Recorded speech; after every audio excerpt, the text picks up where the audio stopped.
Welcome aboard the news review segment on the AM show, which is sponsored by Waylead Properties. Question: are you thinking of a rewarding investment you can engage in? Waylead Company Limited is your preferred choice for such investment. Waylead Company Limited is a real estate company with several developments to its credit here in Accra. You want to invest in our Willow Lane development where elegance meets tranquility in the heart of Accra. And we provide quality housing at an affordable cost and also with a flexible payment option. At Waylead Properties, we provide you 24-hour security, reliable power supply, and many other social amenities to make your stay a memorable one.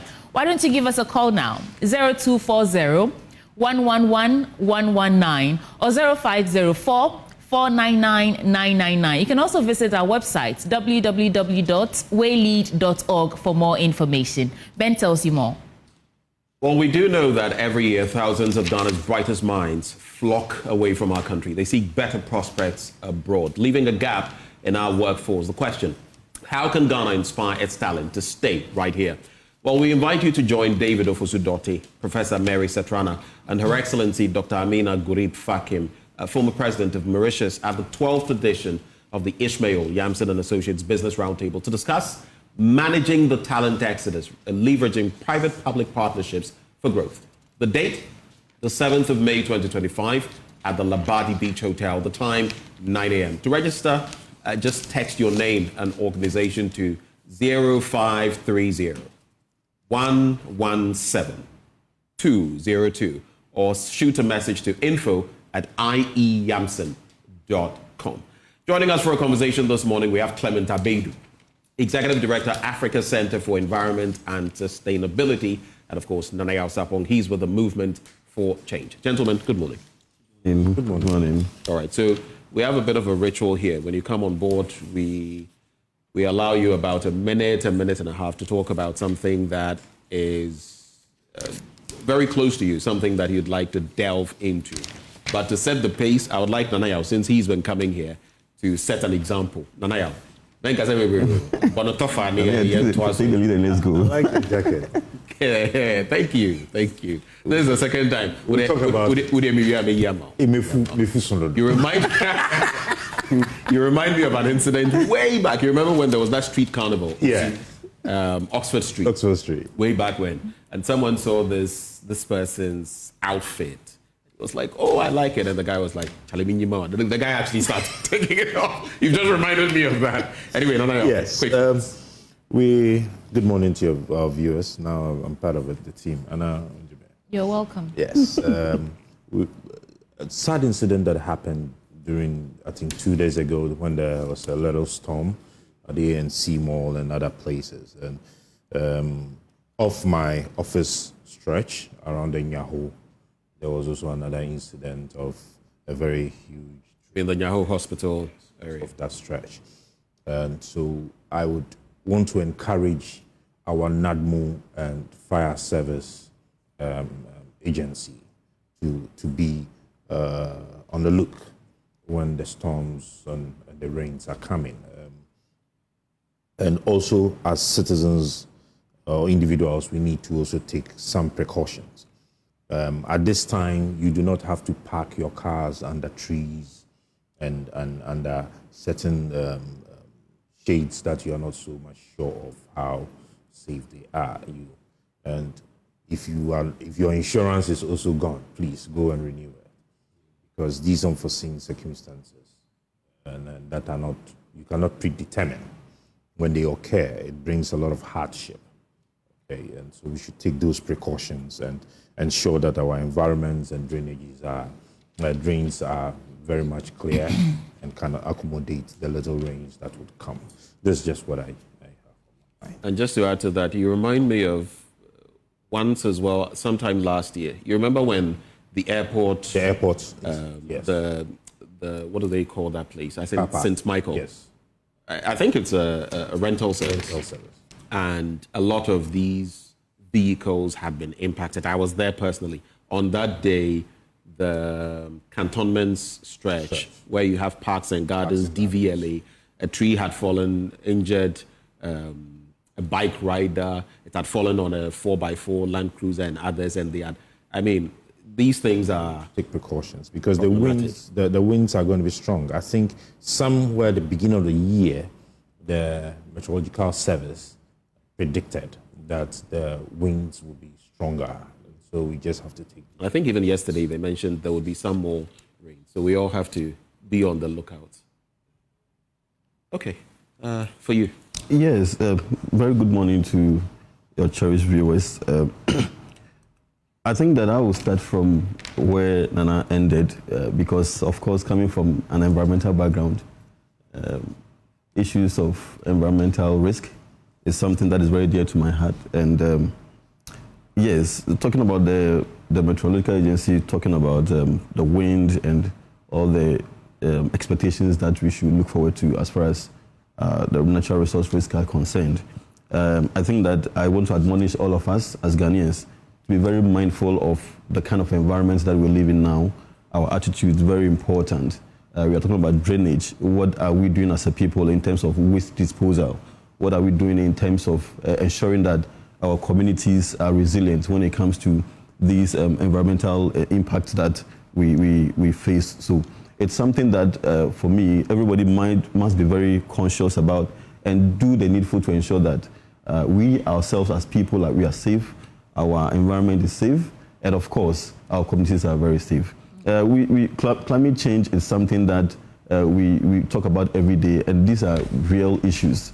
We should expect more, harmful or more impactful rainfall patterns.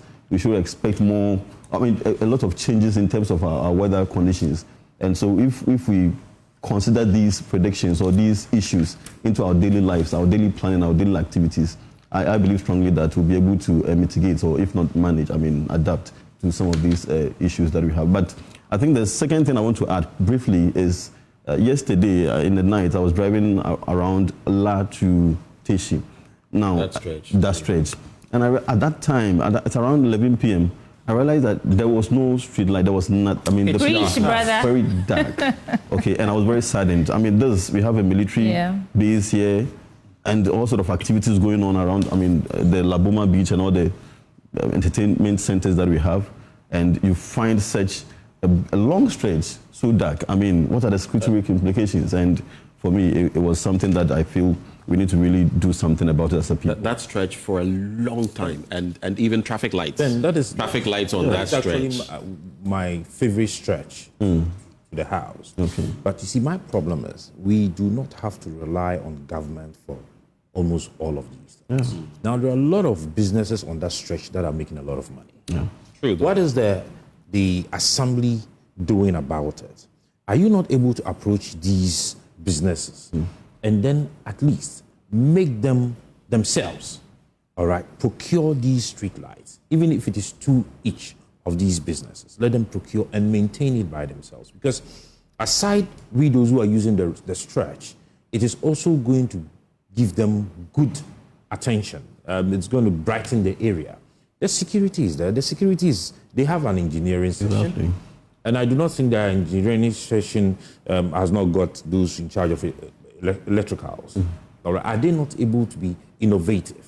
They themselves, as the military, do they not have a budget? Can they not include this in their budget and take care of it? How much would it cost them? You understand me? And you see, across the other side is where they are shooting ranges. Yeah. Across the other side is where they are shooting ranges. So they should take it up. They shouldn't just go and rely on it.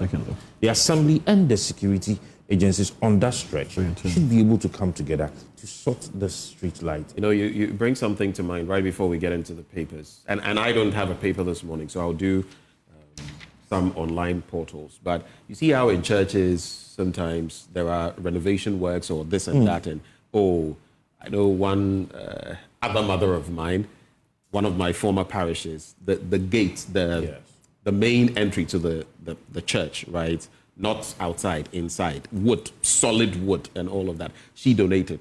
Sometimes you would have people donate pews. These things are expensive. I think it's high time as a people as well. We came to ask ourselves, how patriotic am I?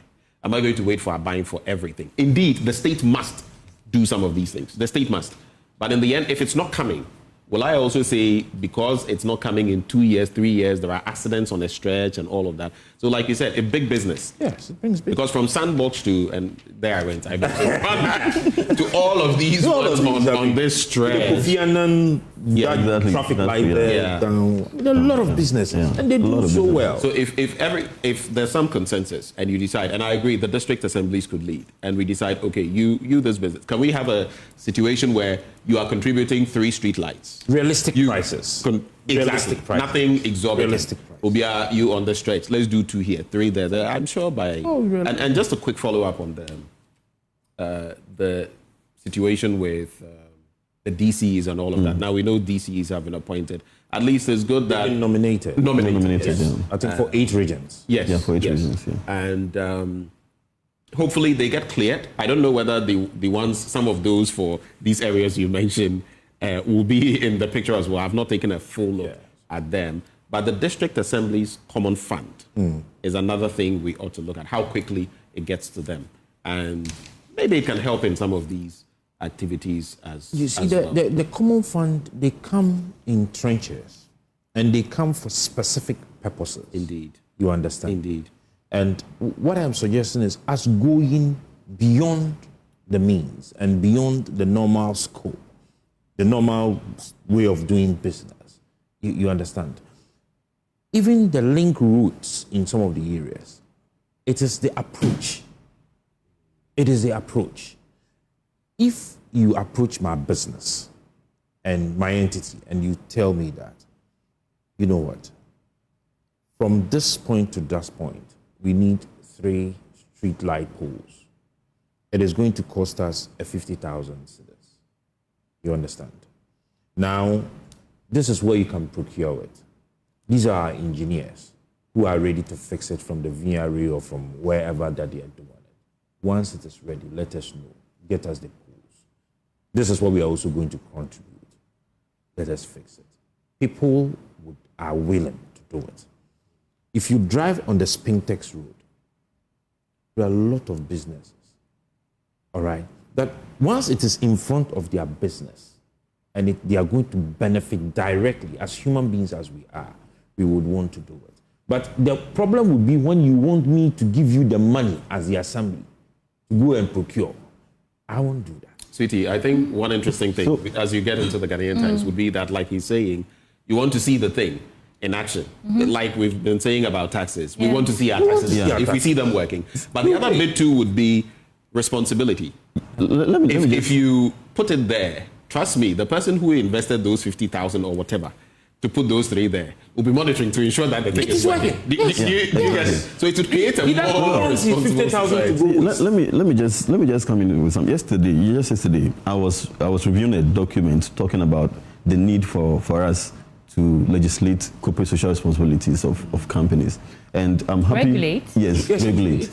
And I'm happy he mentioned, you mentioned the businesses around these areas. You see, the businesses need to understand their roles in building or developing communities. I mean, imagine these entertainment centers that we have around the stretch. I mean, the Teshi Stretch that we talked about. And then let's say someone is stabbed out from the darkness, or an incident happened which negatively affects the image of the company or the organization. What effect does it have in terms of patronage?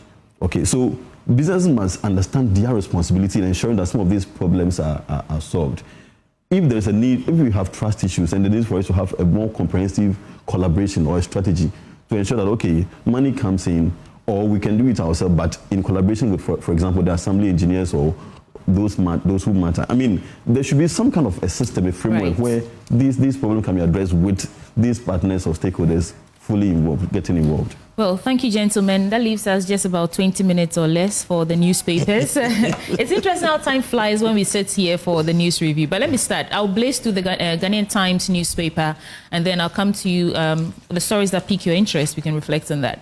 President named 72 DCEs in 8 regions, pending approval by assemblies. Ghana Traditional Council bans drumming, noise making in Gamashi, May 12th to June 11th. Aduma has started.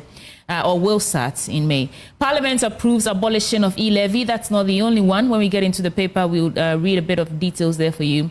Ghana ranks high in labor, utility services, business insolvency, according to the World Bank report 2025. And so I want to start from Parliament passing that repeal bill for the e-levy, the betting tax and emissions levy. So Parliament yesterday passed the electronic transaction levy repeal bill 2025, effectively abolishing the controversial tax on electronic transactions. And gentlemen, I know we are eager to get a bite at this. Let me just add some headlines quickly and then I'll come to you. There's a story about conflict resolution, a Ghanaian perspective in the context of Africa. Ministry of Communications has inherited 6 billion Ghana cedi debt. The Ministry of Communications, Digital Technology and Innovation has inherited a debt portfolio exceeding 6 billion Ghana cedis, with some key agencies operating a near empty bank balance, according to the Sector Minister, Sam Nate George. And in addition to that, when I come to you, can reflect on that sack. He says he's released about 100 people more because they were appointed or employed after December 7th, and he's committed to streamlining the ministry, operating a lean government, etc. Former V. Baumia visits a Doom Blue Light fire outbreak. President Mahama is talk and do leader, according to Ayariga. And President acts on petition to remove Chief Justice, begins consultation with Council of State. Ghana Traditional Council bans drumming, noise making in Gamashi, May 12 to June 11. Let me just get a bit of details out there for our cherished audience. The Ghana Traditional Council yesterday announced the annual ban on drumming and noise making in Gamashi from 12th May to June 11th, 2025. And that month-long ban prohibits clapping of hands, placement of loudspeakers outside church premises and mosques, roadside evangelism, use of megaphones, loudspeakers, tambourines and other musical instruments, both outside and indoors during the period. So please take note. And of course, the story about the president naming 72 DCEs in 8 regions is also here. And then I'll end here. Ghana ranks high in labor, utility services, business insolvency, according to the World Bank report 2025. Ghana performed creditably in areas such as labor, utility services, and business insolvency in 2024. The latest World Bank Group Business Ready Report 2024 has revealed.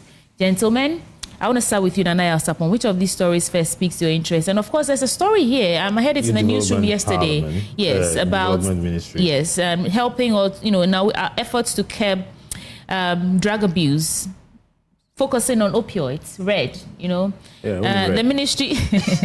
The Ministry of Youth Development and Empowerment has launched an initiative to stem the rising tide of substance abuse among the youth, dubbed Ghana Against Drug, GAD. Red means stop. So that's a nice way to put it. Yeah. Instead of winning red as a way of encouraging people to try it out, red means stop, don't indulge. Yaw Sarpong, pick two of these stories and let's reflect on two. There are a lot of stories. Anyway, that is an interesting one. I think that the future of our young men, myself included, I'm a very young man,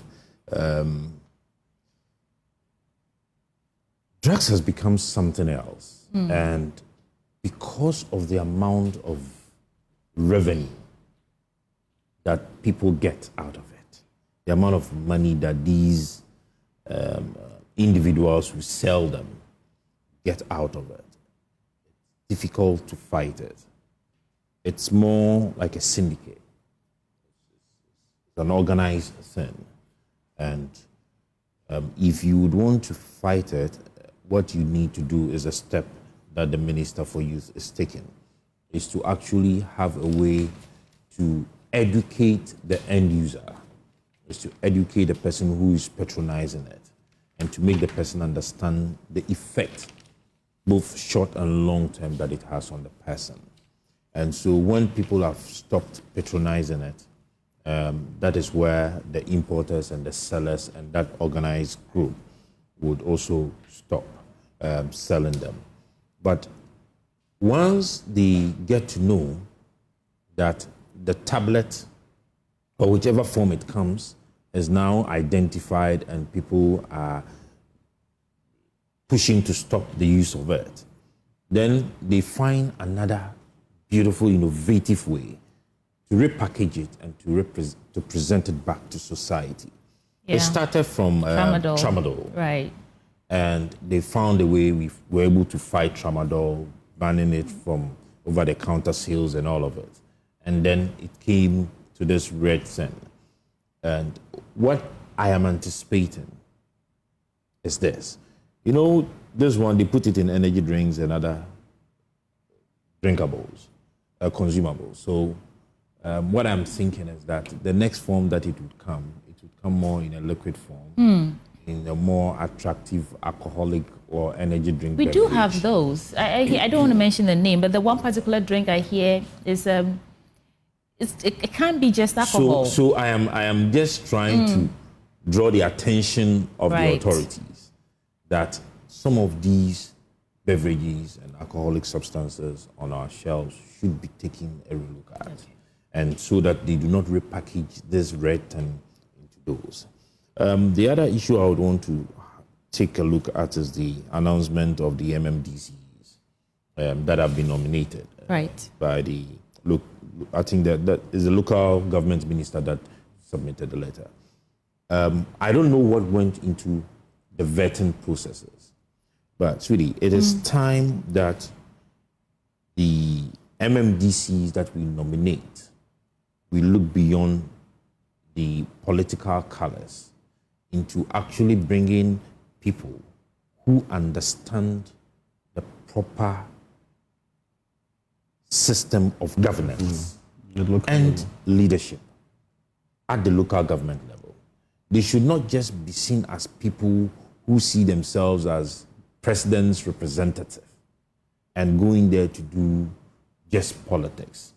They should be able to, we should come to a point where before you are nominated as an MMDC, you should be able to present to the committee a strategic plan that you have developed out of your own party's manifesto, all right? How you would want to position your district assembly or municipal or metro assembly, how you want to position it. You should be able to give yourself targets. I think that there are some of these people that when you even ask them the unemployment rate within their district, the strategic product or produce within the district that they can take advantage of, if you would ask them what they need for their assembly to develop, they will not be able to tell you. And just to come in briefly, these people, per the Constitution, are the presidents, if you like, special representatives in those districts. Yes. If you also like, you could even refer to them as micro-presidents. Yes, they are. At the district level, which means that if the district fails, it means that DCE or that MCE, somebody once that told is, if me, the district or municipality somebody fails, once told me they have that failed. To be given a deputy ministerial position, he would prefer to be an MMDC. Why? Because he has a budget to control. You see, they are in charge of the development of the area. And the entire country is big. So we have decided to break it into smaller units. And you are given this small unit to manage. You should be able to understand the developmental leadway for your people. And you see, if you take the Auditor General's reports from these assemblies and you look into what happens in these assemblies, you would marvel. Yeah. A lot of the, for lack of a better expression, the chop that happens in government starts from the district assemblies. Right. All right. And so we should get to a point where these persons who are nominated understand what development is as a leader. Now, the very last one I would want to touch on is the issue of the conflict. You mentioned something about conflict, and then it talked about looking at it from the African perspective. And I've always said that I believe in the school of thought that says that conflicts are not resolved, all right, but they are managed. Right, that's actually an editorial. Yes, conflict resolution, a Ghanaian perspective in the context of Africa.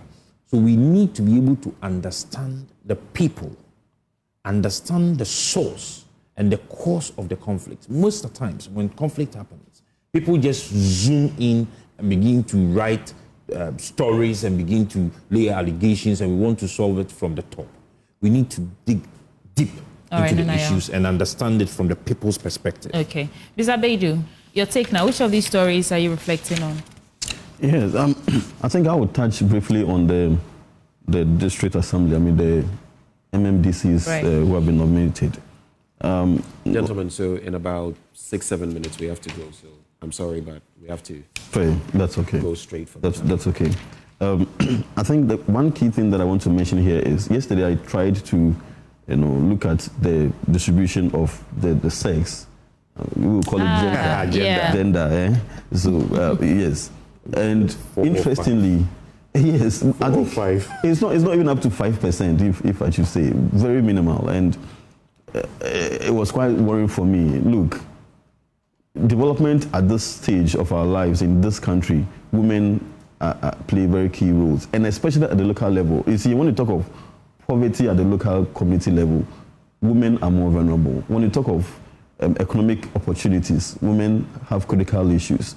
Almost all the indicators of developmental discussions, women have a special case to give. So I was expecting really that, a fair, good representation of women are nominated as far as these MMDCs are concerned. But I mean, the president has some other regions, about 8 more to nominate. Hopefully, more women will be represented. I mean, kudos to the president. We all know that he's done very well. We have a vice president who is a woman, and some key positions which have been given to women, but decentralization at this stage, is very key on our development agenda. And so, if we really want to bring development down to the people, as we want to believe, we need to get a fair representation, and women must be represented really, so that their issues and problems can be well echoed at the local and, of course, the national level. And let me also touch briefly on the red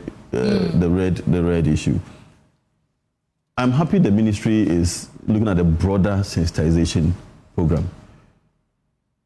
Fact is this: if you even decide to sensitize these young men on the use of red, you are only telling them that red is not good, but what about the rest? Really, there are so many other options that they can or they are resorting to as far as their agenda or whatever reason they are taking these drugs are concerned.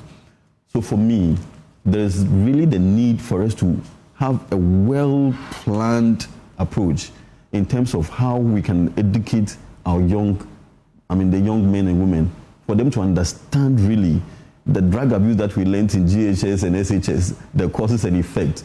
We need to go back and really make it more practical. It should be contextualized within their lives. Let them understand the impact of these activities on their lives and their future.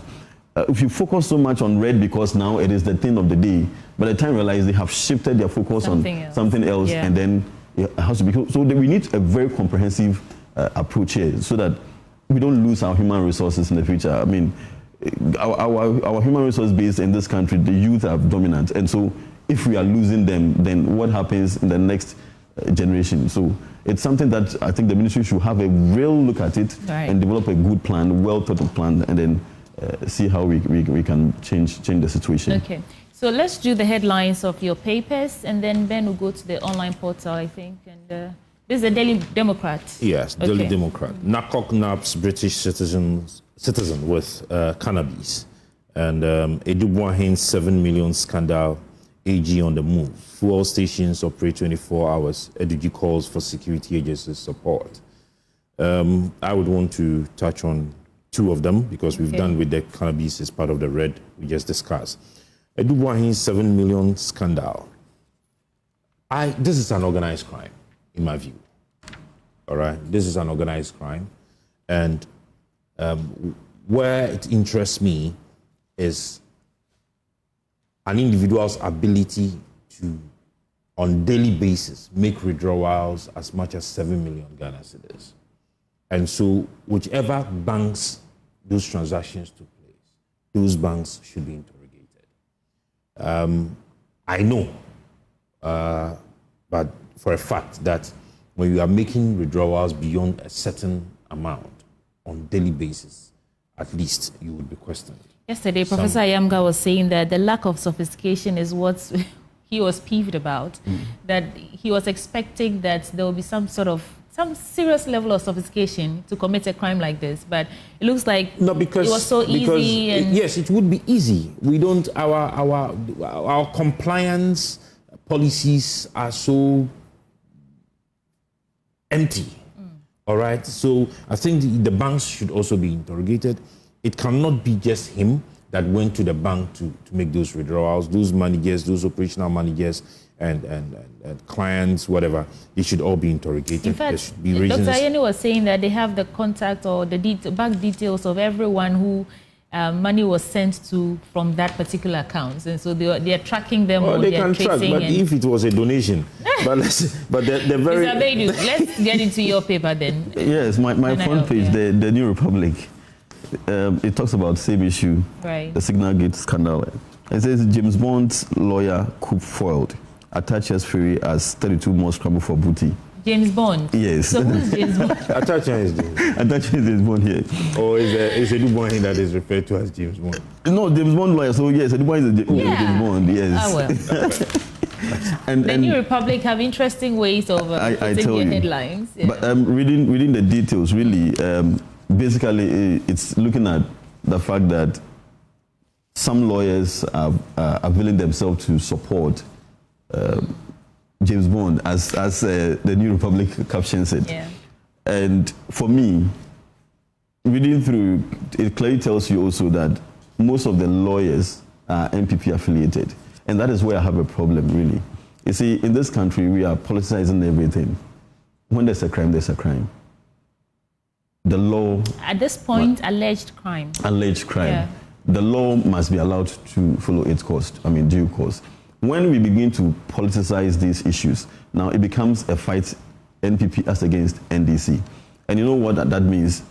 We tend to polarize the whole thing, and then even when judgments are made, it'll be like, okay, NDC people are trying to, fight against NDC, those kind of things. And it doesn't help us as a state, as a country, because we need the laws to work. If somebody has done the wrong thing, it must be treated as such. It's wrong, irrespective of your political colors. And for me, that is what I have a problem with as far as this side of the story is concerned. All right. Ben, I think you have the last minutes. I'm not going to have time to do any papers, but a quick, interesting bit on his bit. He was a deputy there, I hear, and that's why I find it interesting that the sort of political card is being played, because he was a deputy there. And mind you, I keep saying that if you look at his CV, he actually deserved to be in the position. From 2007. He was. So he was there through the years. 2007. Through the ranks. From many administrations before Yes. Akufo-Addo. Yeah. And he was elevated. Yeah. Should we politicize it because he came in 2007? Because he served through the MPP, NDC, NPP, and this happened. Yeah. But at the same time, should we shield people based on... No one is saying he's done wrong, but if it is proven, like Vincent Eko, as if we are the Kwankwanon Otafo MP, sat here and said, he found it scary, and he felt if it was proven that wrong had been done, no NPP person should defend him. We shouldn't defend what is wrong if it is proven to be wrong. If it is wrong and we pretend it is right, how then do we mean to develop our country? But what I want to leave you gentlemen with, there's this bit, I believe, by the Interior Minister in respect of fuel prices that could have a little levy in there so that we can help the fire service, in terms of equipping them. Only yesterday we were talking about the e-levy and others being scrapped. What do you make of that? When I read it... 30 seconds. I read it, I thought differently. I think that we should be able to introduce the sheriff system where we can commit private sector into some of these avenues. You understand me? So that if I am a private person and I have the capacity, then I am able to have a fire service, modern equipment and everything. And then we should be able to put together or bring together the NADMO and the fire service to form a stronger disaster management agency. You understand? Because at every disaster, the first point of call should not be the police, but should rather be the fire service and the disaster management team. You understand? So they should be able to come together. Because I'm joining that to what Eduji is proposing, that 4 stations to operate 24 hours, and that he's going to speak to the security agencies for their support. You cannot run a 24-hour economy without certain infrastructure, which includes security, and for this matter, by extension, fire management agency. You understand? So there should be an innovative way. It should just not be a Leviathan. Right.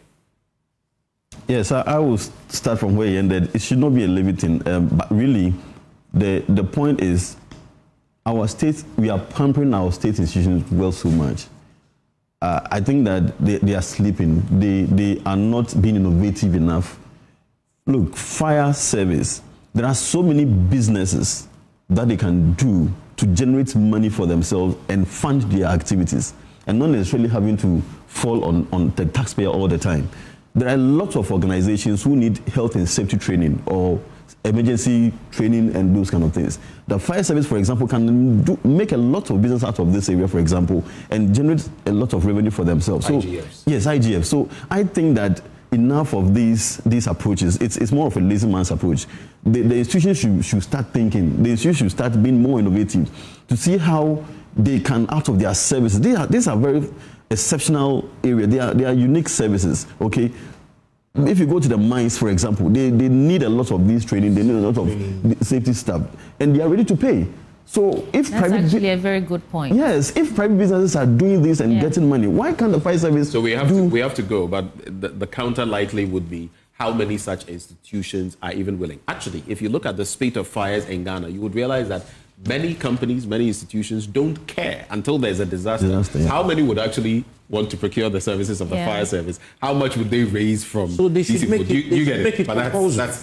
They should make it compulsory. The president is giving a directive that state-owned enterprises should make profits or they will be privatized. There will be some review and all that. So I think that what you said about them being pampered, perhaps let's observe and see if this directive by the president will shake things up. It should.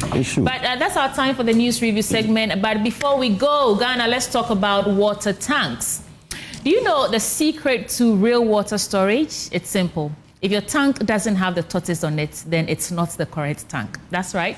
The tortoise tank, Syntex tank, is a champion of water tanks. It is strong and durable and built to handle our Ghanaian weather. So whether rain or shine, Syntex tank has got your back. So my people, go outside, check your tank, and if it doesn't have the tortoise on it, it's time to upgrade. Join the Syntex tank family today and enjoy water storage that's tough like a tortoise. Give us a call now, 0244 335 168 to buy now or find one of over 400 agents nationwide. You can also shop online though at syntexgh.com. Syntex tank, a strong, a tough. My question to you, are you ready to dream, dare, and deliver in the world of IT? Well, look no further than the Jackson Institute of Technology. That's JIT, the only NIIT authorized training center in Ghana. At JIT, we provide world-class IT training for individuals and corporate organizations like yours, equipping you with industry-relevant skills in software development, cybersecurity, networking, cloud computing, artificial intelligence, digital marketing, and more. We offer globally recognized certifications, practical job-ready training, and flexible hybrid learning options, which allows you to study online or on-site. Our expert instructors ensure hands-on learning experiences that prepare you for success in today's digital world. Conveniently located on the Ring Road near Circle in the heart of Accra's Central Business District, and in Kumasi at the Jackson Educational Complex headquarters, Ayediasen near the KNUST. It's easy to find. JIT provides easy access for students and corporate clients. Our state-of-the-art auditorium is also available for corporate events, seminars, and training sessions. Pick up your phone, note these numbers down to call or WhatsApp. 0596 996 037. You can also reach us on 0596 996 038 or 0552 714 635. The website www.jit.edu.gh. JIT, your gateway to a thriving IT career. We give way now for sports up next. But the guest who joined us, Clement Abedu, Executive Director, African Center for Environmental Sustainability, and of course, Yaw Sarpong, he is with the Movement for Change. AM Show is brought to you courtesy of Way Lead Property. Sports is up next with Haruna Mubarak.